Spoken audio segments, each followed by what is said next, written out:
Hi வணக்கம். நான் இன்றைக்கு உங்களுக்கு ஒரு சமந்தி அதாவது ஃபிஷ்டின் குழம்பு ஒன்று செய்து காட்ட போகிறேன். வாங்க வீடியோக்குள்ளே போகலாம். இதை எப்படி செய்யலாம்னு பார்ப்போம். இப்போ பாருங்கள், நான் வெங்காயம் எடுத்து வச்சிருக்கிறேன். ஒரு மீடியம் சைஸ், அதாவது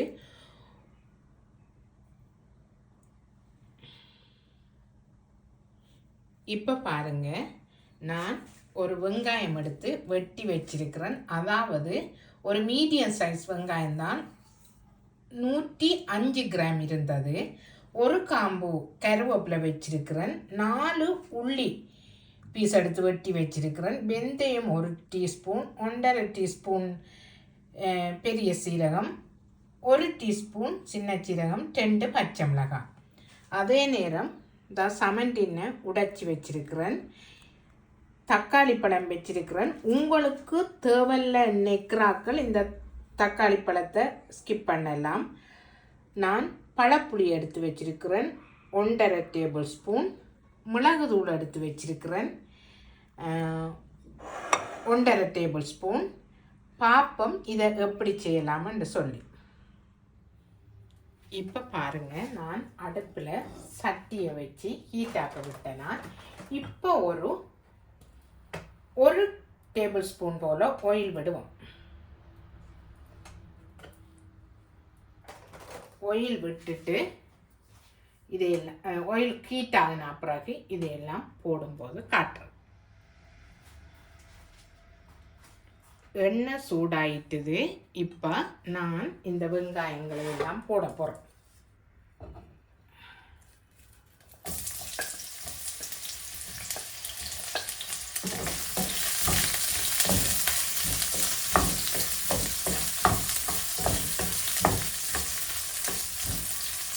போட்டுட்டு முதல்ல இந்த வெந்தயத்தை நான் போட போகிறேன்.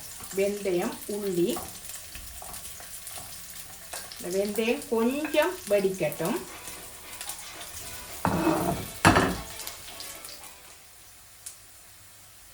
இப்போ பாருங்க, இந்த வெந்தயம் எல்லாம் வெடிச்சிட்டுது. இப்போ நான் பச்சை மிளகாய் 2 வெட்டி வைக்கிறேன். அப்போ அதையும் போட போகிறேன். சீரகத்தை போட போகிறேன். பெரிய சீரகத்தை முதல்ல போட்டுட்டு கருவேப்பிலையும் போட்டுட்டு சின்ன சீரகத்தையும் போடப்போம்.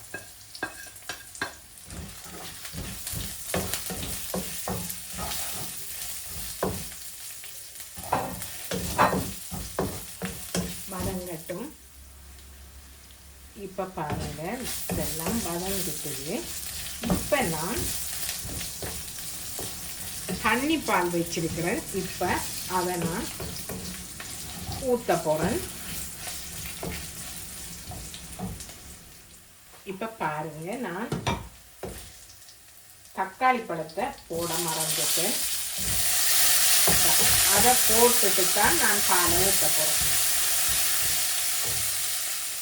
நான் ஒரு மீடியம் சைஸ் தக்காளி பழத்தில் பாதி தான் எடுத்து போட்டேன். நான் ஏனென்று சொன்னால் இந்த ஃபிஷ்டின்லையும் டொமாட்டோ பேஸ்ட் இருக்கிற வடிவாக நான் இப்போ பாதி தான் நான் போட்டிருக்கிறேன். இப்போ நான் இந்த தண்ணி பாலை விட போகிறேன்.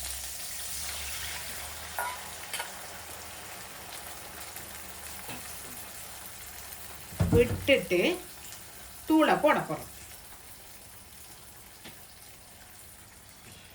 தூளை பார்த்து போடுவோம் உரைப்பா.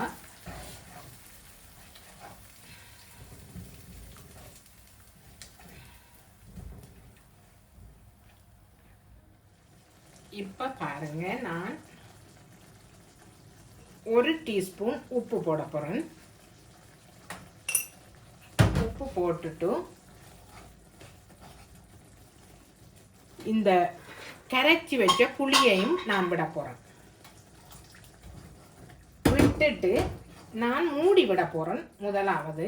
ஏனென்று சொன்னால் சமந்தி இந்த ஃபிஷ்டினை இதுக்குள்ளே போட முடியாது. ஏனென்றால் அது அப்படியே ஒரு கூழ்த்தன்மையாக வந்துடும். இது இறக்கக்கிட்டவா தான் நான் போட்டு இறக்குவேன். இப்போ பச்சை வாடையெல்லாம் போகிறதுக்காக மூடி விடுவோம். இப்போ பாருங்கள், நான் இதை இறக்கி பார்க்க போகிறேன். இப்போ இந்த கூட்டில் உப்பு புளி நல்லா சேர்ந்துருக்குது. இப்போ நான் இந்த மீனை போட போகிறேன். நான்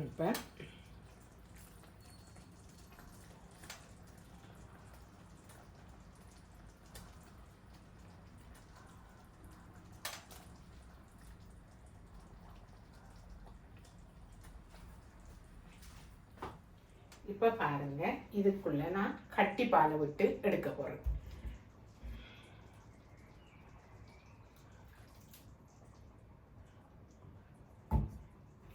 இப்போ சாதுவாக மீன் உடையாம கிண்டி விட வேணும்.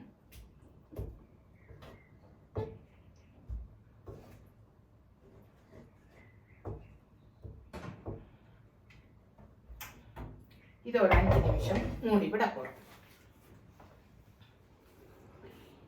இப்ப பாருங்க, நான் கறியை இறக்கி எடுக்க போறேன்.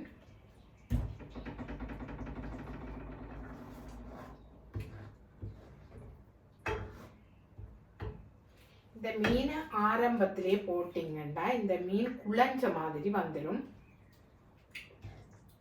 உப்பு புளியெல்லாம் ஓகேயா இருக்குது.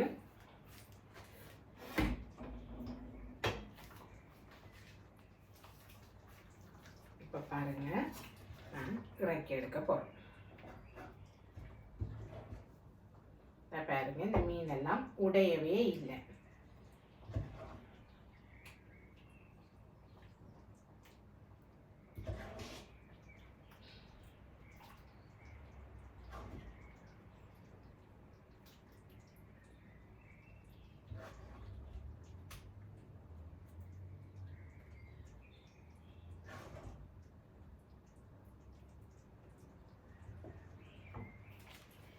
இப்போ பாருங்க, இதை நான் இறக்கி எடுத்துட்டேன்.